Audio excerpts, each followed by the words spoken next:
I asked my father to walk me down the aisle. He paused, then said he wasn't sure.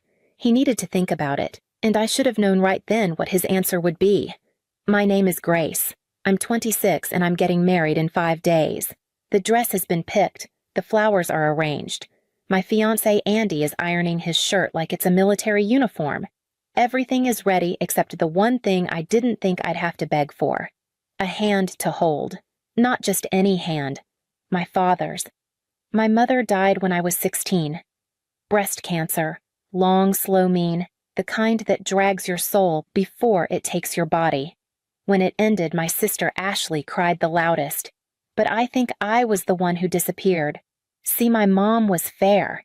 She had this way of making two very different daughters feel equally seen. And after she was gone, that balance vanished overnight. My father Thomas was left with a teenage girl who knew how to function and another who knew how to fall apart. He chose the one who fell. Ashley was older, just 2 years, but it felt like 20. She had a way of being delicate, fragile, endlessly in need of soft lighting and softer answers. My father called her sensitive. I called her calculating. But no one asked me. I did the dishes. I folded the laundry. I ran errands. Ashley rested. And if I ever said anything, Thomas would sigh. She's still recovering, Grace. Just let her be. Recovering from what exactly I never got an answer. And maybe he never did either, but year after year she stayed that way. Recovering from a cold, from a breakup, from the weather, from life. Whatever it was, it always bought her time and cost me mine. There's a certain silence that lives in daughters like me. The ones who are useful but not praised, present but not picked. It teaches you how to make yourself small without even realizing it. You stop asking. You stop expecting. You stop believing that you could be the one who matters most, even just for a moment. And yet, when Andy proposed last spring, when we sat down to plan the wedding, when we talked about who would walk me down the aisle, I didn't even hesitate. It'll be Dad, I said. Of course it'll be Dad, because some small part of me, stubborn and loyal, still believed that maybe, on this one day, I would be the one he shows up for. Not as a backup plan, not as the reliable one, but as his daughter. I was wrong, but I hadn't learned that yet, not 5 days before the wedding. That lesson would come soon enough, and it would come from Ashley, as always. I left home the day after my 18th birthday, not because there was a fight or some dramatic blow-up, just a quiet goodbye in the driveway. My car was packed, my tuition was paid, and Ashley was still asleep. She didn't come out to say goodbye. My father barely looked up from his coffee. I didn't blame him. I just drove. College was easier than home. Not because the classes were simple, far from it, but because I only had to manage my own emotions. No walking on eggshells. No whispered instructions to go easy on your sister. Just me, a part-time job, and eventually Andy. He was calm in the way I wasn't used to. He didn't talk over me. Didn't treat silence like something to fix. He'd just sit there sometimes listening until I was ready to say what I'd swallowed. We dated through undergrad, through the move to Austin, through the late nights and shared takeout and cheap coffee and dreams that didn't always fit the paycheck. And we made it work, not perfectly, just honestly. I never cut ties with my father, but I didn't go back either. There were birthdays, the occasional phone call, a few dinners when I was in town. He'd ask about work, about Andy. I'd ask how Ashley was doing. She never seemed to leave. Not emotionally, not physically. Even after college, when she moved out for a while, she always drifted back home like a tide that refused to change. Last year, she quit her job to start a jewelry business with a friend.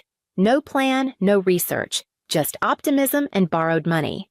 When it failed, as anyone could have predicted, she burned through her savings, moved back in with Thomas, and stayed in bed.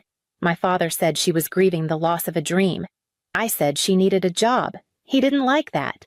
So we stopped talking about Ashley, because we both knew how that ended. Still, when Andy and I got engaged, my father congratulated me. He sounded proud, or maybe just relieved that one of us was building something solid. That call ended with him saying, "You're always the strong one, Grace." I remember smiling when he said it. But even then, I knew strength was just another word for you'll get less because you can handle it. 3 weeks before the wedding, Andy and I finalized the ceremony plan. Nothing extravagant, just close friends, a few family members, white chairs in a small chapel, and a long aisle that led straight to the quiet man I loved. The only thing left was the part where I'd walk in. That moment. The doors opening, the music rising. Everyone turning to look not at my dress, but at the person holding my arm. The person saying without words, I raised her. I'm proud of her. I'm here for her. There was only one person that could be. I hadn't even considered otherwise. I called him on a Tuesday morning. The sun had just started warming the kitchen tiles under my feet. I'd waited until my voice felt steady. "Dad," I said I wanted to ask, "would you walk me down the aisle?" There was a pause. Not long. Just enough to scrape the edge of something soft inside me. He didn't say yes. He said, "Let me think about it." I thought maybe he hadn't heard me right, or maybe he was joking. So I asked again gently. He wasn't joking. "It's just, a lot's going on with Ashley right now," he added. "She's still struggling, Grace. It's been a bad few weeks." I knew what he meant. Her cat had died a 15-year-old tabby named Moonshine that Ashley used to call her soulmate. She'd been inconsolable for days, barely eating, barely talking, posting vague things online like, "Loss finds me again." And yes, I felt sorry for her. But this wasn't about Moonshine. This was about my father asking me to wait to be patient because Ashley was sad. Again. So I said, "Okay, let me know when you've decided." I hung up before my voice cracked. Andy found me at the table 20 minutes later, just sitting holding my phone like it had betrayed me. He didn't say much, just poured a cup of coffee, sat down, and reached for my hand. And I remember thinking not for the first time how strange it is that the people who hurt us most are the ones we still try to make room for, even when there's no room left. He called the next day. I answered on the first ring, still holding on to the tiny hope that maybe he just needed a moment. Maybe it had caught him off guard. Maybe he'd say yes this time and we could move forward like nothing had cracked. But the tone in his voice wasn't uncertain. It was rehearsed, almost gentle. "Grace," he said, "I can't be there for the wedding." Just like that. No build-up, no apology first, just the sentence laid flat between us. I blinked at the wall for a second, as if it might offer another version of what I'd just heard. "I'm sorry," he added. "Ashley asked me to go to Hawaii with her that weekend, to scatter Moonshine's ashes." I didn't speak. "She's finally willing to get out of the house. She hasn't wanted to do anything since he passed, and now this is the first thing she's asked me to be part of." He went on like a man reading from a script he'd written in his sleep. She took Moonshine with her on a trip there a few years ago. They had great memories together. She says it's the only place that feels right. And it'll be exactly 1 month since he passed. I could feel my stomach folding in on itself. "Dad," I said quietly, "this is my wedding." "I know." "I do," he replied. "I wish the timing were different, but she really needs this." I tried to keep my voice level. "Couldn't she go the next day or the day before? Does it have to be on that Saturday?"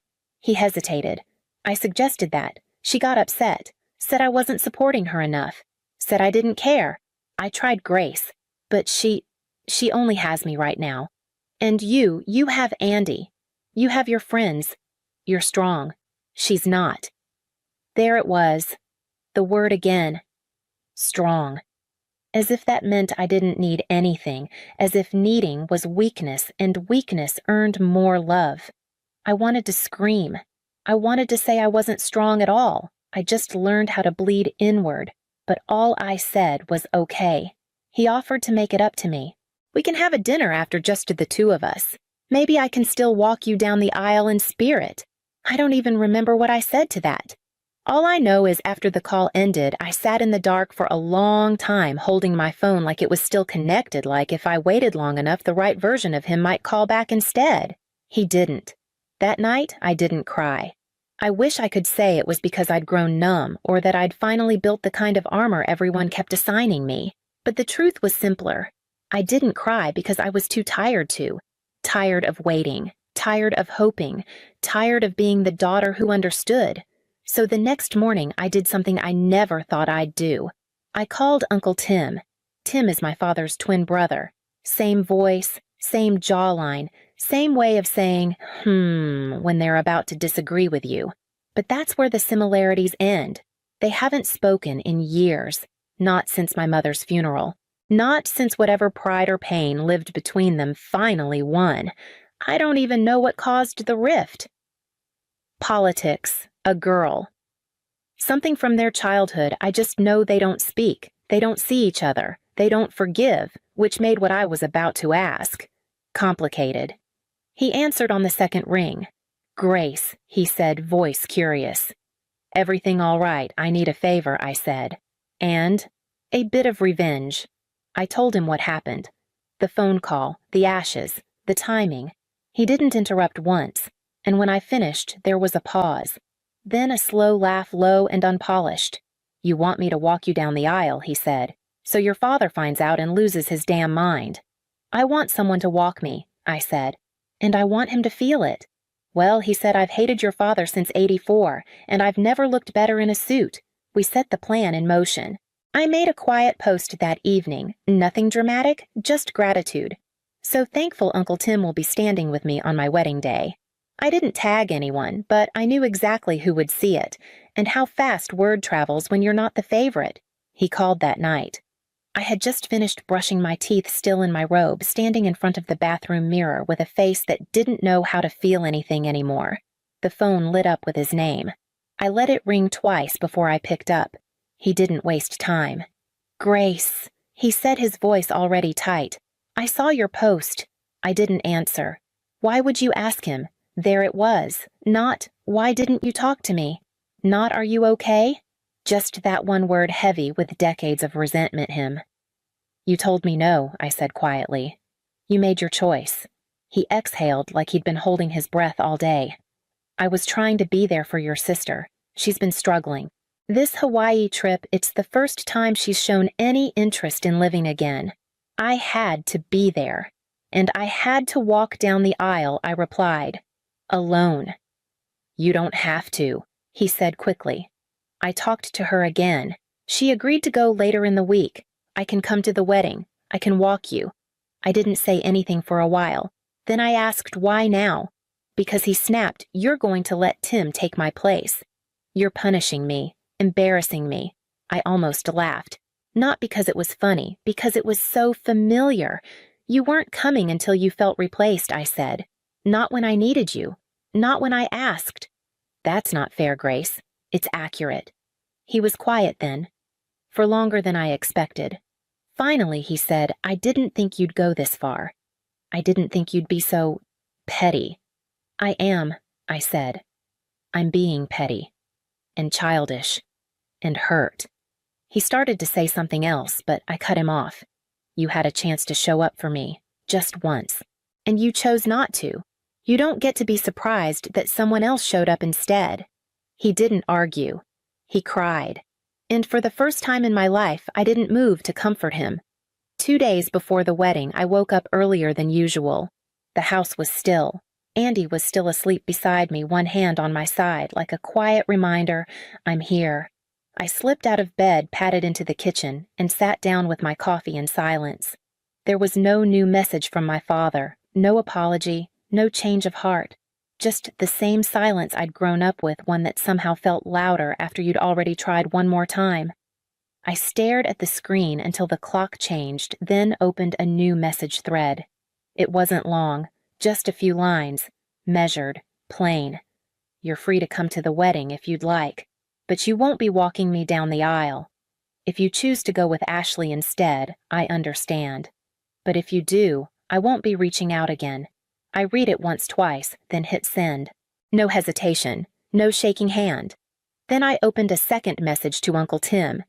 "Thank you for being willing, but I think I need to do this on my own. I hope you'll still come." He replied 20 minutes later. "Of course, I'll be in the second row nodding like I'm proud, because I am." I smiled, not because I felt triumphant, but because someone out there had seen me just enough.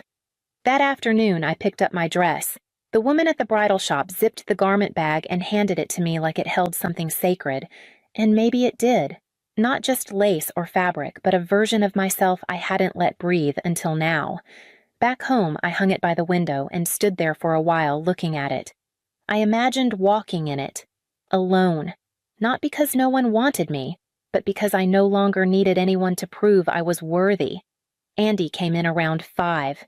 I told him everything, the message to my dad, the change of plan, that I'd be walking myself. He didn't ask why. He just nodded and said, "You'll look strong." And for the first time, the word didn't feel like a burden. It felt like mine. The morning came quiet. Not the nervous kind of quiet full of chaos behind closed doors, but the kind you only get when you've already lived through the worst part and survived it. I slipped into the dress myself. No bridesmaids, no mother, no father, just a mirror, a pair of earrings I'd borrowed from my mother's old jewelry box in the stillness of a house where I had made peace. The chapel was soft with morning light. Someone had lit the candles already. Andy's best friend adjusted the chairs. My bouquet sat on the table beside the aisle, waiting for my hand. People began to arrive, one car at a time. There were hugs and greetings and small talk layered over small silences.